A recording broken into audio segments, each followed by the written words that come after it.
So do you think that YouTube got an issue with policing Black creators? They do. The same people, we've been talking about this for years. Many of us Black content creators, we're always getting dinged by the people who are working at YouTube.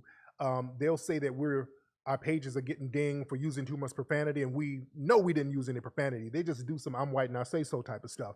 The same people who work behind the scenes at YouTube, these are the same people who are on 4chan every day typing nigga, nigga, nigga. You understand? Yeah. It's the same people. They hit us up. If we say something wrong about somebody, especially if they're white, they'll ding your page. When I go in on white supremacy, they'll hit me with an age restriction. YouTube has so many videos about me from these white supremacists with so much misinformation, it's ridiculous. Mm-hmm. These guys got videos falsely accusing me of being a murderer, drug dealing pimp with a bunch of kung fu hoes. They talk about me like I'm Dolomite, if you wouldn't know any better. But they let that garbage stay up knowing that it's false information. But if we say something that's telling the truth about like white people or white supremacy, we get hit, you know? So racism is in every level of activity that we participate in. Yo, speaking of racism, now, this is why I definitely want to connect you with this guy called Gideon. Now, Gideon, he's also like a YouTuber. He's a streamer. Okay. So as of lately, there's been this new red pill awakening among kind of like the gamers and the streamers with like a bunch of influence, right? So now they're doing like more so a quote unquote based woke, you know, red pill panels, and they're inviting on like the other side to, you know, like to a kind of counter, you know, a quote unquote debate with, but you know, and they probably get into some trolling though. Do they get into some trolling? Nah, right. But like, here's the difference though, right? Is they're not equipped yet with like the knowledge. Right. Like, for example, there was this guy who was on called Nick Fuentes. Now, Nick Fuentes? Yes, him. Nick. All right. Now listen, you know, right? But like, here's the dangers of it, right? Because Gideon, he's 21 years old. Yeah. And he's a gamer. I think Sneeko too is 21, 22 years old. So they are not really equipped with the knowledge to really like go back and forth with a guy like Nick Fuentes. Here's the thing.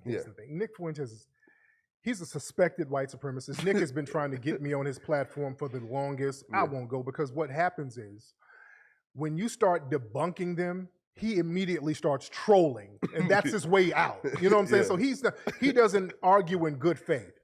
That's what a lot of these suspected white supremacists do. When you're trying to have a serious discussion about racism, they immediately get into trolling, and that's their escape hatch. So it's a waste of time. Their job is to start wasting your time. So yeah, that's not a good example. Yeah, right. So that's why I definitely want you to, to like kind of like be a part of that community, right? Right. Of the young streamers, listen, like, because these guys, like, they all got like 4 or 5 million subs up. Oh yeah, my kids watch these black dudes on there. Yeah, they love that stuff. It's funny. Of course, man. Now, Nick Fuentes also says some wild stuff and on there, right? And he said that the bell curve proves that black folks are dumber than any other race. Right. And can you just like respond back to that?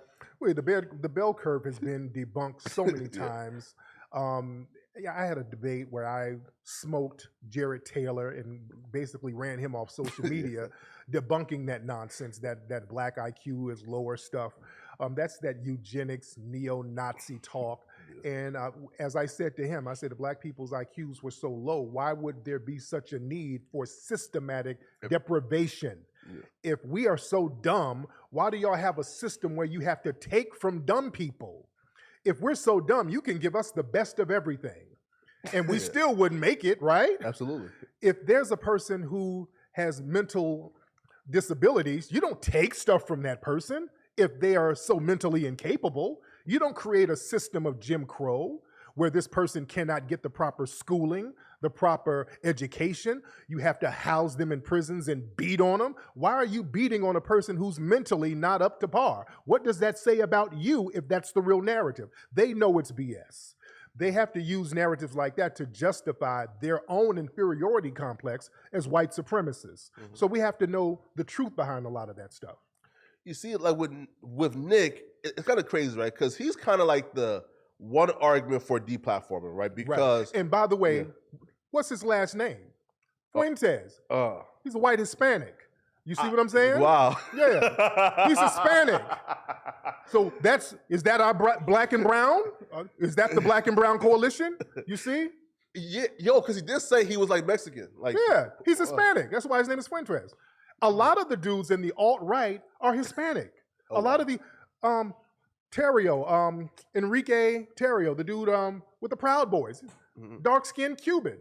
Wow. You dig? A lot of these dudes with the Proud Boys are white Hispanic dudes who have these vile views about black people. It's crazy. Man. So where's the black and brown coalition? You see, that has to be addressed.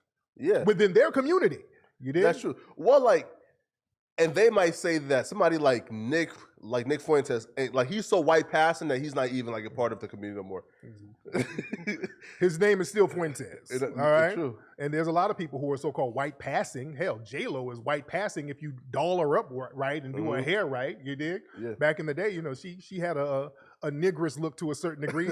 Now that's gone. Now that's gone. Notice that starts, disappearing. The rapper Pitbull, if you look at old pictures of him, he looked like a light-skinned DeBarge member. You know, he had the braids and everything. Now you look at him, he's looks gone. Yeah, he's like a regular white man now. Yeah. Nah, man. But like with like Nick, right? Now here's where I kind of here. So like before this, I probably would have said, do not deplatform Nick. Right.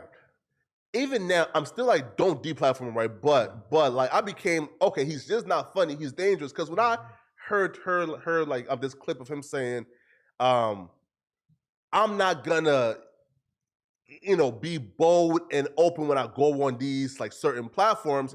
I have to kind of like hide, right? A portion of like my stance because, I still have to get support. So I'm like, if he's coming into this with the intention to hide certain stances that he has that's like white nationalism, just to garner support, then why are we having Nick Fuentes on?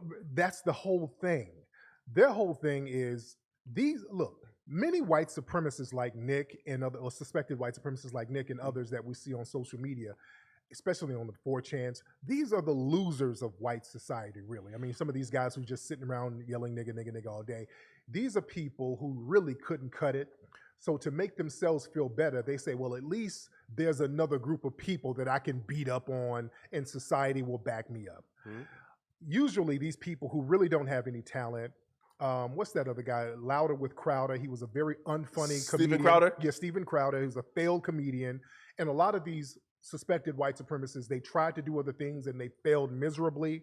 And they understood, hey, there's a little market of white supremacists that you can pander to by spewing anti-black racism. So what the Nick Fuenteses and the Crowders, these guys spew that anti-black racism. They monetize these platforms. There's a loser contingency that sits up and hate on black people all day, and that's where they get their little trinkets from. So that's all it is. It's just a little jive-ass money grab. All right, people, we just hit 300,000 subscribers. You know we're trying to hit 400,000 subscribers. So that little red button, tap it, tap in. Appreciate y'all.